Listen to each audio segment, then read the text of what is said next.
Congratulations! You've had a baby! How amazing! You welcomed a new little human being into your life. And you ask, what about my sex life? Should I? Could I? Must I? What do I do about it? These are some of the questions I'm addressing in today's podcast. Let's get started.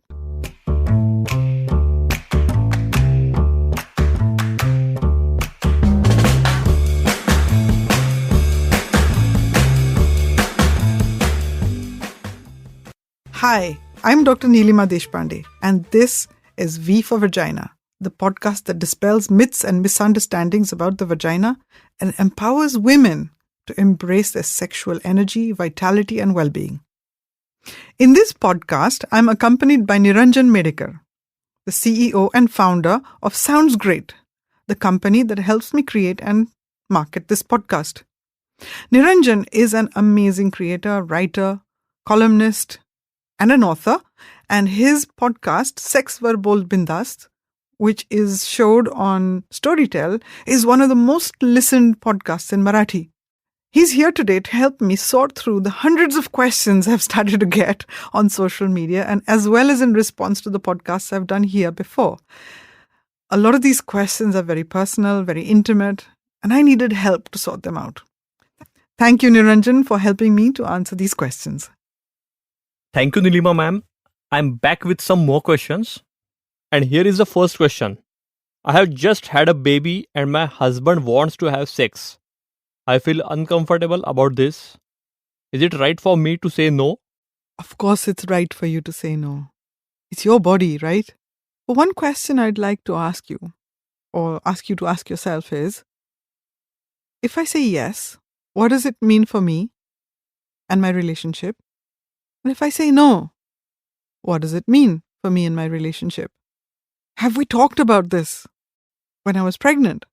Sometimes it's important to discuss sex, when to go back to having sex, what kind of contraception you're going to use, how much gap do you want between pregnancies if you want to have more than one baby, and what's the effect a child is going to have on your relationship, on your finances, on your career, on your environment, relationships with your parents, parents-in-law, friendships, your social outings. All of this can affect how much and how soon you want to get back to having sex with each other. Yes, you can say no. You're the one who knows how comfortable you feel in your body about engaging in intercourse, the factors of your delivery, your recovery from that process. Maybe you've had something called an episiotomy, or you've had a cesarean section, or you're having trouble with your bladder and bowel. It's just too uncomfortable. Or you're exhausted with looking after the baby all night.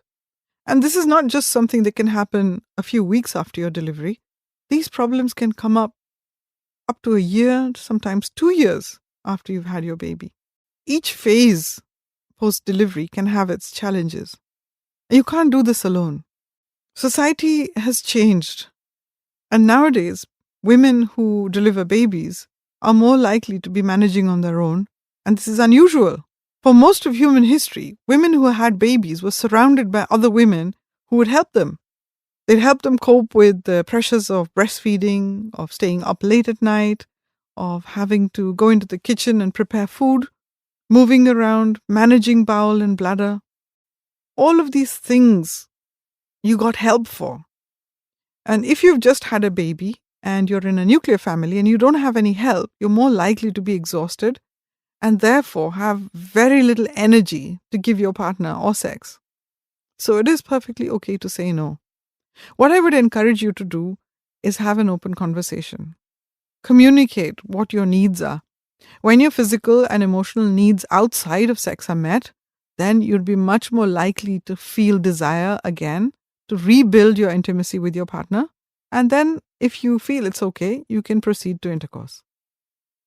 Thank you, ma'am. The next question is regarding vaginal dryness during breastfeed. The question goes like this. Why is my vagina so dry? I am breastfeeding right now and I want to get intimate with my partner and have sex. But I'm just so dry. Is it because I'm not getting aroused or that I don't want sex? My husband is getting upset because I don't lubricate as I used to. This is actually a very common problem, and it's got to do directly with the physiology of your body when you're breastfeeding. When you're breastfeeding, the hormone balance in your body is different to when you were not pregnant or when you weren't breastfeeding. There is a high level of a hormone called progesterone when you're breastfeeding. And we know that progesterone dominant states are often associated with vaginal dryness because there is a decrease in the amount of estrogen correspondingly. This is not the same as, the kind of vaginal dryness you would experience when you're menopausal. And there are many reasons why you may not lubricate when you're breastfeeding. Some common underlying reasons could be the fact that you're always on the alert, because that's a natural thing. Mothers are always listening out for their babies crying or something happening to the baby. So you're not fully in the moment with your desires, with how your body feels, and into having intercourse the way you would have before you delivered your baby. The second reason can be you're exhausted. Looking after a baby is no joke. Staying awake, breastfeeding, it's hugely energy draining. Plus, you've got the pressures of time. You may have a very small window of time in which you want to get intimate. So your desire is very high, but you don't have the time it takes to get yourself aroused. And it can take a little bit longer simply because you're more tired and because of the hormonal differences. There is no reason why your husband should get upset because you're not lubricating if you've had a conversation about this before and spoken either to your doctor about the changes to expect or you've read up about it. There's plenty of books that talk about the changes in your body when you're breastfeeding. But the psychological effect it has on you is probably not discussed in so much detail. When you actually have a conversation with your partner saying, look, this is what's on my mind, even though I really, really want to have sex with you and I really want to get intimate and, have a quickie, my body is just not responding the way it used to. And it's because I'm more tired, I haven't slept very well, my energy is drained because I'm constantly breastfeeding, changing nappies, washing up, cleaning up, tidying up, and catching naps whenever I can. And I'm also looking after the house while I'm doing all this. Your partner will understand. If you find that you're dry or you don't get as aroused, it doesn't mean that you don't want to have intercourse or that you don't want to get intimate. It's perfectly okay to give yourself permission to use a lubricant, and this can be a water-based lubricant. It is perfectly okay to ask your partner to pleasure you and to touch your skin and get intimate and close and not have intercourse if you're not ready in that moment. You might start off wanting to have intercourse, but when you actually get to the point, you feel that it's too much or you're too tired and all you want is to be held and caressed. As long as you've talked about this before and said that it's okay for us to go ahead with this and it's okay to say no in the moment, then you're fine. It's when you've created a story about the judgment of you saying no at the last minute because you're uncomfortable or exhausted or tired or you're just falling asleep in his arms. That's when you feel uncomfortable and guilty and upset. It's important to understand your partner's expectations about intercourse and sex after you've delivered. It's also important for him to understand that your body's changed, that your ability to deal with everyday stresses is different because of the circumstances of delivery, of breastfeeding, and the energy drains it places on you, especially if you don't have much help, which most families don't. Many breastfeeding mothers today don't have much help at home. So they're busy being super women. And many women even go back to work. So just imagine the pressures you're under if you're working, you're looking after the house, and you're looking after a newborn baby. It can be tough. So opening up the conversation about being understanding about your sexual needs, preferences, desires, and how to navigate around these challenges is far more important than the actual act. The freedom to be able to say no is just as important as your freedom and desire to say yes. Thank you, ma'am. And the next question is like this. We are just not enjoying sex anymore. I delivered about 2 months ago, and when we tried to have intercourse, I can't feel anything. There is just no sensations. I can't enjoy sex. What's happening? This is a really important question that often doesn't get addressed because women feel so embarrassed to bring it up. Both women and men, because this complaint can actually come from a man as well. I had a client some years ago who complained that she couldn't feel anything in her vagina, and that's why she refused to engage with her partner or have any intercourse. When I went deep into her history taking, I discovered that during pregnancy, her mother passed away. Um, Her mother had a very severe cardiac event and was in hospital for some time and then ended up being in ICU, and then she died. This woman was actually suffering the after effects of grief of losing her mother. It wasn't just intercourse and sex that she wasn't feeling. She wasn't actually feeling anything else. A lot of her mental space was occupied by recreating the events that were happening in hospital and the trauma and the guilt of not being there on time for her mother, the anger she felt against the hospital.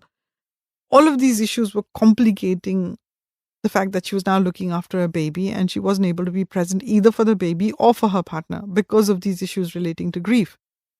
So I would encourage you to look at your life circumstances and not just the fact that you've had a baby. Everything about how you feel and how you live your life on a day-to-day basis can affect your ability to feel sensations.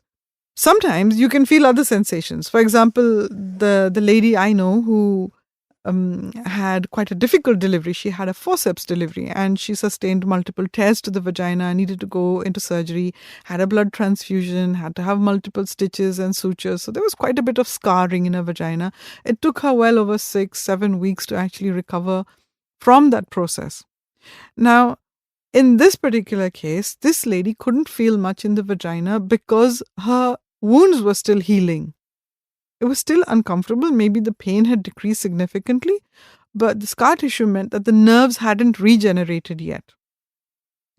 Now, is it true that something like this will be like this forever? No, because the vagina and the pelvic area is so rich in blood supply, is that the recovery is incredibly fast, and both the vessels and the nerves recover quickly.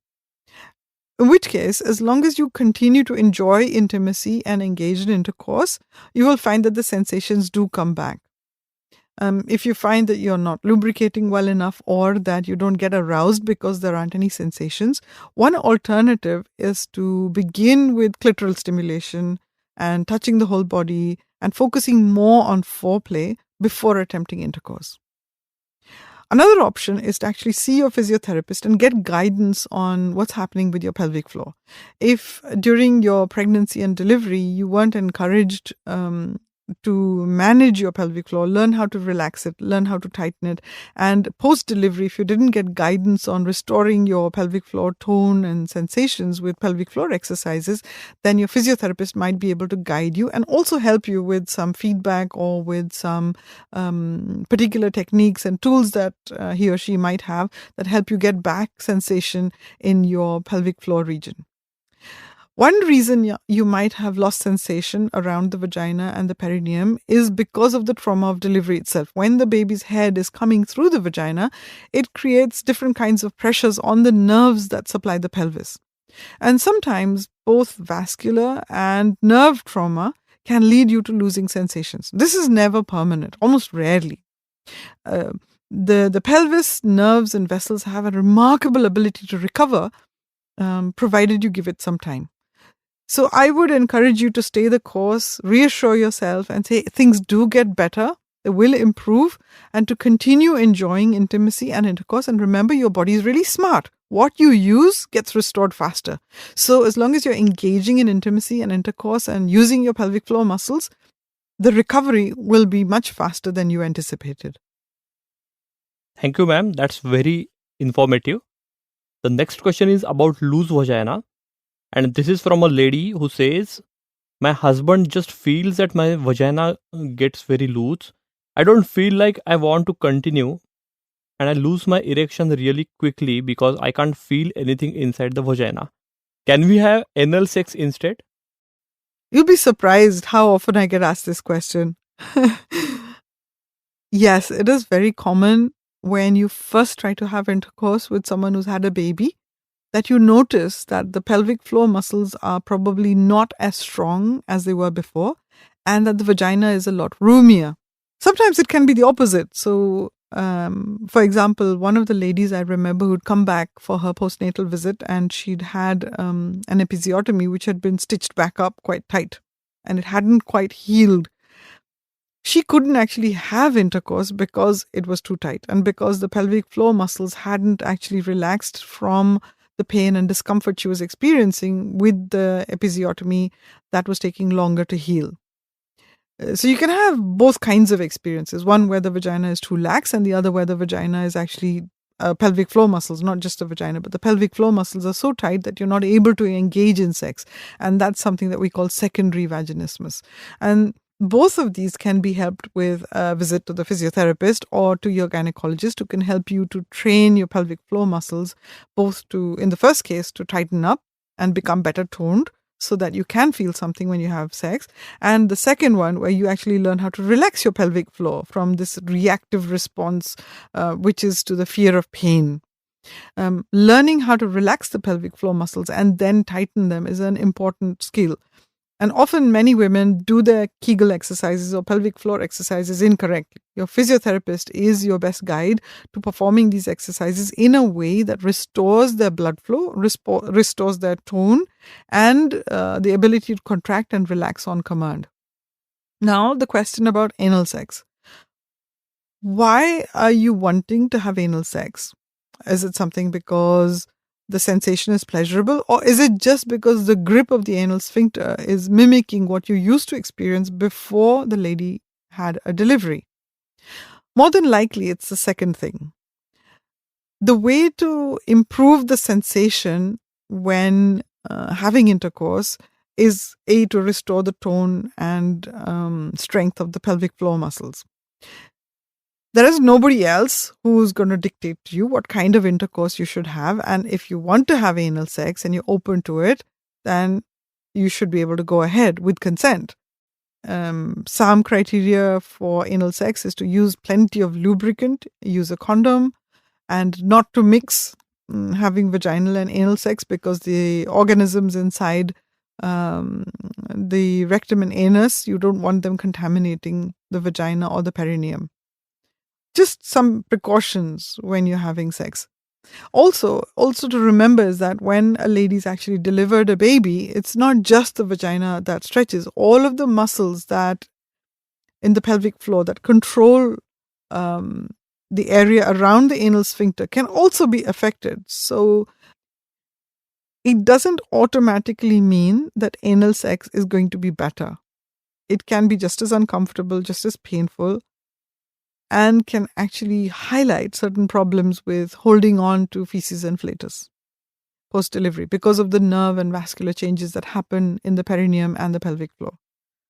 So to answer the question directly is that yes, you can choose to have whatever kind of sex you want. And yes, it is possible that the vagina is too lax and that the changes in blood flow and nerve supply to the perineum and the pelvic floor can affect your experience of great sex.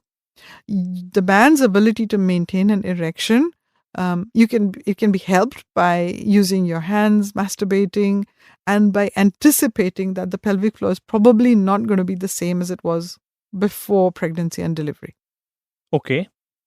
Yes, here is a next question. When do I need to start using contraception after my baby was delivered and breastfeeding? I thought breastfeeding is good enough contraceptive. Is it so? Well, it depends. Like they say. I recently had a patient of mine come back who was absolutely shocked. I'm pregnant, doctor, I'm pregnant. So how do you know? She says, look at my tummy. So when did you do a pregnancy test? Last week. And what have you been doing? Nothing. I was breastfeeding. So I thought I can't get pregnant. The truth is, there are certain criteria for using breastfeeding as a contraceptive. And it's never going to be 100%. If you're breastfeeding day and night and you don't have periods, then it's likely that for the duration, maybe for most women, it's about 4 to 6 months, for the duration that you're exclusively breastfeeding and you're breastfeeding day and night, that this may be sufficient to stop your body from releasing an egg and therefore from you getting pregnant if you're having unprotected intercourse. The truth is, many women will start ovulating around 4 to 6 weeks after their delivery. And if breastfeeding is erratic, like it can be, which means that you either store up your breast milk and you don't wake up at night to breastfeed, but you're giving your baby breast milk that you've stored in the fridge, or you're giving a top feed overnight just so you can get some rest, then the possibility is that you could ovulate well within that 4 to 6 week period, in which case, if you have unprotected sex, you can get pregnant. I would suggest that this is a conversation you would have had through your pregnancy with your obstetrician or your nurse or your gynecologist about what kind of contraceptive you want to use, based on whether you don't want to have any more babies or whether you want to use your contraception as a spacing method.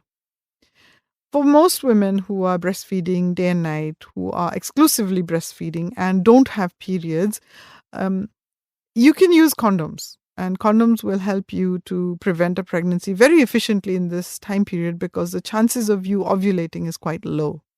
If you don't mind getting pregnant, then not using any kind of contraception may mean that you do get pregnant within the 6-month period, which I would highly discourage, or that you may delay getting pregnant. But as long as you don't mind getting pregnant, then not using contraception is an option for you. There is a wide range of contraceptives that are available for pregnant women, and the difference will be based on whether you are breastfeeding or not breastfeeding. If you're breastfeeding, your choices are limited to either the intrauterine device or an implant or progesterone-only contraception, whether it's injections or tablets. If you're not breastfeeding, then your choice extends to using the combined pill or using estrogen-containing methods. I would encourage you to discuss this either with your midwife or your obstetrician or your gynecologist before you start having intercourse. What you don't want is to end up with an unwanted pregnancy and then go down the termination route. Or end up with an unwanted pregnancy that is so advanced that you can't have a termination, like what happened with my client. Yes, ma'am. And here is the last question from a lady. She says, I feel an increase in desire. I had a baby about 2 months ago and I really want to get intimate, but my husband just doesn't want to have sex with me. What might be the problem? This is an important question that rarely gets discussed because couples don't often discuss it between themselves, and because there's such a big barrier to the emotional construct around being intimate and having desire and then having intercourse. From a discussion with many new fathers, it can be just as emotionally challenging for men when their wives have a baby as it can be for the woman. Maybe they're helping out with looking after the baby, so they're also experiencing disturbed sleep. They also have the burden of running the house and maybe going to work in spite of having sleepless nights. So they may be experiencing changes in their own body and their ability to get an erection and maintain an erection. So this is something that can happen simply because they're exhausted.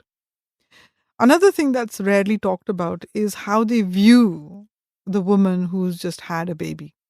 In many psychology textbooks, this can be called, the Madonna and child effect, is where the man looks at this woman who's just had his baby and cannot imagine doing something dirty with her, because there's this programming that anything to do with sex or intercourse is dirty, whether it's oral sex or getting aroused and, having naughty times and doing things that are sexual with your partner that you wouldn't ordinarily do unless you were in a frisky mood. And the moment they see the woman who's had a baby as a mother, they cease to look at her as a sexual being. And a lot of it is down to programming of our childhoods and programming from maybe religious texts, programming from family members, and maybe even friends who tell you, oh my God, this woman's a mother now. How can she be sexual? Mothers aren't supposed to be sexual. Because this whole concept that even your mother or your father had to engage in intercourse in order to conceive you can seem abhorrent, even dirty. I have clients come to me again and again who say, oh my God, I heard my parents having sex and it was horrible. I was disgusted. I can't possibly do that. Even logically, they understand that it's intercourse that leads to conception. And that's how a baby is born. That's how you were conceived by your parents. Somehow this misconception that a woman who's had a baby cannot or should not be sexual is drummed into them.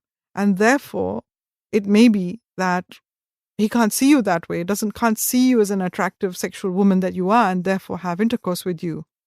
The only way to get around this may be to first open up the conversation and actually get to the root of what's causing his fear and anxiety about seeing you as a sexual being.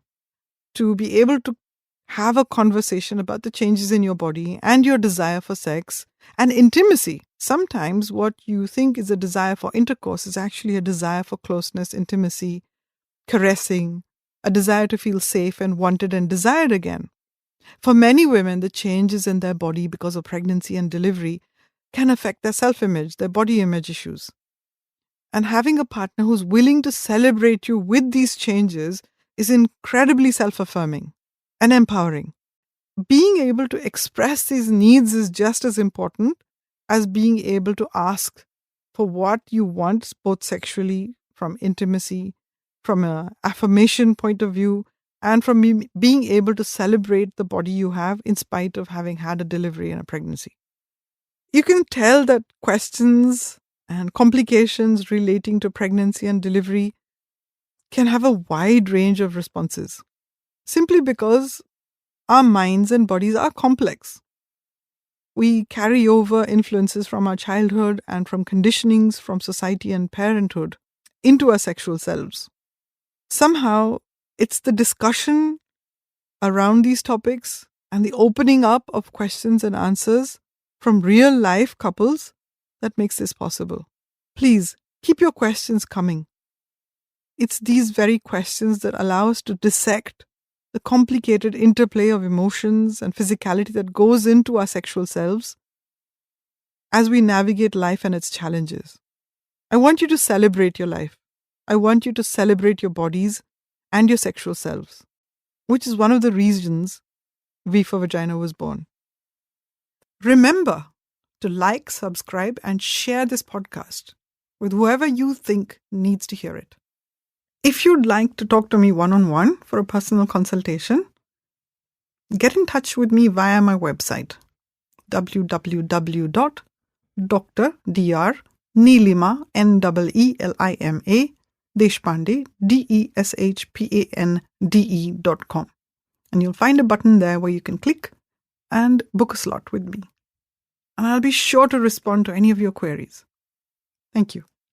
Disclaimer. This podcast is for general information purposes only.